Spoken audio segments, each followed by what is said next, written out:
నేను మీ doctor Deepti, ENT specialist. ఇవాళ మనం కీలాయిడ్స్ గురించి మాట్లాడుకుందాము. చెవుకి ఏదైనా అడిషనల్ పియర్సింగ్స్ చేసిన తర్వాత, లేకపోతే ఏదైనా ఇంజ్యూరీ అయిన తర్వాత చెవుల మీద ఒక ఫర్మ్ రబ్బరీ నాడ్యులర్ గ్రోత్స్ వచ్చే అవకాశం ఉంటుంది. మోస్ట్లీ హైపర్ పిగ్మెంటెడ్ ఇండివిజువల్స్లో ఇవి మనం ఎక్కువ చూసే అవకాశం ఉంటుంది.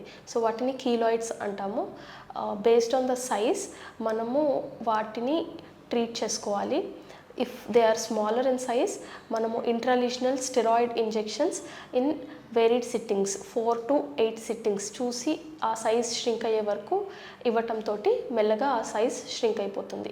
జస్ట్ సింపుల్ ఎక్సిజన్ చేయటం వల్ల అది రికరెన్స్ వచ్చే అవకాశం ఉంటుంది.